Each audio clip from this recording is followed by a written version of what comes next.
Hey, yo, what it doing, literally? Welcome back to another video. And today, I got a special NLH NBA analysis video for you guys. Today, we're going to be talking about the 5 NBA players that changed the rules. And with all that being said, without any further ado, we going to jump right into it. Don't ever stop, and we coming to your spot, so you better fucking run. Yeah. We just coming after you for fun. Yeah. No conversation with no bum. Yeah. Kamikaze, I'd advise to run. Can't compare me to nobody, cause they know I'm number one. Alright, and for the first player we're finna talk about Allen Iverson. Allen Iverson is known to be one of the players that has changed the game in multiple aspects. And those aspects include, number one, having to enroll a dress code, at least when you're courtside type shit, right? Because like the swagger that he had with, the baggy jeans and the drip. Like, this man had the aura way back in the day, which paved the way for people like Russell Westbrook and James Harden to come through dripped up like that.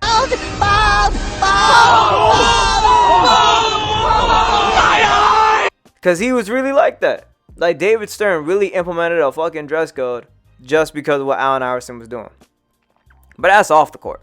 On the court, they implemented the rule of, like, the way he would do, like, these high-ass crossovers. Like, when he would palm the ball, they had to implement a rule to where, like, you can't palm it this way, because if you do, it's going to be considered like a carry. Because the way he would hit these crossovers, the way he would cross up you-know-who with that step-back move, hit that hezzy with the cross behind the back to the basket. The way he was crossing up Allen Iverson, the way that Allen Iverson was crossing up like Michael Jordan in his rookie year, bro. Nah, man, that's some shit, man. That's some shit. But moving on to the next player, though. Next player we're finna talk about is Derrick Rose. Derrick Rose is known for a lot of things. He's known as the guy that had someone take his SAT for him so he can go play at Memphis. Fuck school! Fuck all this bullshit! What the fuck? And then they had to go take that season back and have to run it back. Like it's London on the track, no A Boogie. He's known as the guy that is the youngest MVP in NBA history. But did you know that he created a rule called the Derrick Rose rule? Essentially what that means is that players that are within their rookie season that go brazy, they are eligible to gain like 30% of the salary cap rather than the standard like 25%. And this is big. This is crucial. So that means, like, if you make the All-NBA team, you're on the All-Star team, you win one of the big awards, like the MVP award type shit, you can be able to come off that rookie contract and literally go off the wall, no vans, and get like big bread and get like big bank.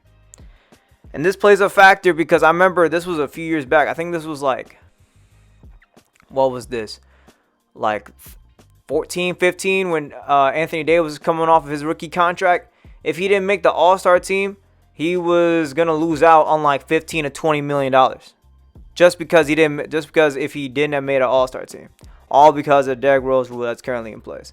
Which is insane to say. Like, Derrick Rose is really going to go down as one of these players that truly did change the game for real. Up next, we got to talk about Magic Johnson. I'm not going to lie.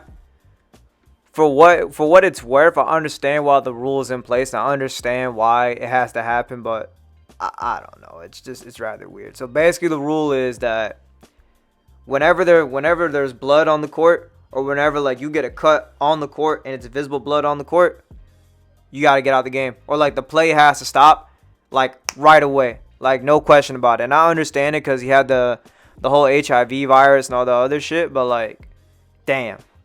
That's kind of fucked up. I'm not going to lie. So, you telling me the nanosecond that there's, like, a small cut, whether it be on, like, his ankle or, like, his arm or something, he's got to get out the game or the play's got to stop immediately?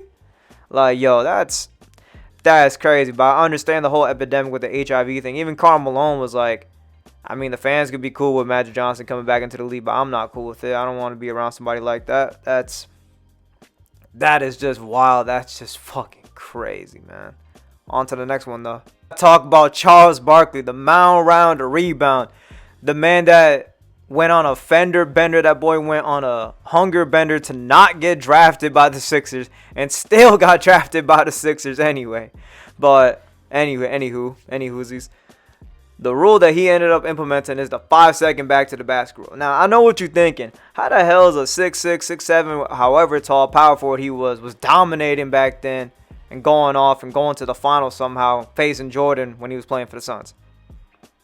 Shout out to Swishout, but he used to use his ass to do it. He would literally back down defenders for like 10 seconds on the shot clock, and he would just back him down, back him down, back him down, back him down, till they got close enough to the basket to either do a fadeaway or to do a little hook shot or whatever. But then they implemented the whole 5-second back to the basket rule to where the offensive player cannot be having their back to the basket for more than 5 seconds. Otherwise, it'll just be ending a violation. So, yeah, shout out to Charles Barkley on that one. R.I.P. to the show with him and Ernie and Shaq and them. R.I.P. to the show on TNT. R.I.P. But moving on to the next one, though. Last but not least, we need to talk about what Zaza Pachulia did to the league. I'm just going to put up this graphic for a little bit, because I really want you to just look at this. In 2017, all the Golden State bandwagoners, the Curry meat writers, these people voted for Zaza Pachulia to have over 400,000 votes.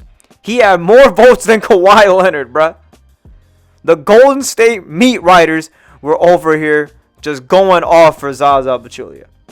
And because of that bullshit, they had to change it from the fans were given like 100% voting for it to now it's only like 50%. And then the other 50% is like, you know, it's like what the league thinks and what corporate thinks, you know, and all that jazz. I'm not going to lie, this should have been implemented a while ago. Because why was Allen Iverson a starter in 2010 when he was probably at this point only averaging like 10, 11 points per game? Why was Yao Ming voted to be an all-star starter when he only played like 7 games and he got injured? He had all of China on his side. Like, this should have been implemented way back. Even recently when like Dirk and like Wade and like, no disrespect, R.I.P. Kobe, when they were all put to be all-stars in like their final like to-go seasons, they were putting up pitiful numbers and they were still voted to be in the all-star game. But in that aspect, that's different. That's more of a respect thing. But like, I don't know, even out of respect, I still feel like production value has to be the thing that is valued at the end of the day. But it is what it is. At least I can say I was alive to see Zaza Pachulia getting more all-star votes than Kawhi Leonard. But with all that being said, these are the 5 NBA players that changed the rules in the NBA. If you made it through the end of the video, make sure to like, comment, subscribe. Always helps the channel out. If y'all made it through the end of the video, comment down below triple L, because you know I'm always living like Larry. And with all that being said, it's NLH. Never lose hope, even though hope is lost. And I'm finna catch all y'all in the next one. Peace. Yeah! God on my shoulder, so I ain't falling for no evil thing. Never lose hope on these lames like I'm NLH. No, they really tryna get me out the way. But I'm the king when I show up, ain't no better way.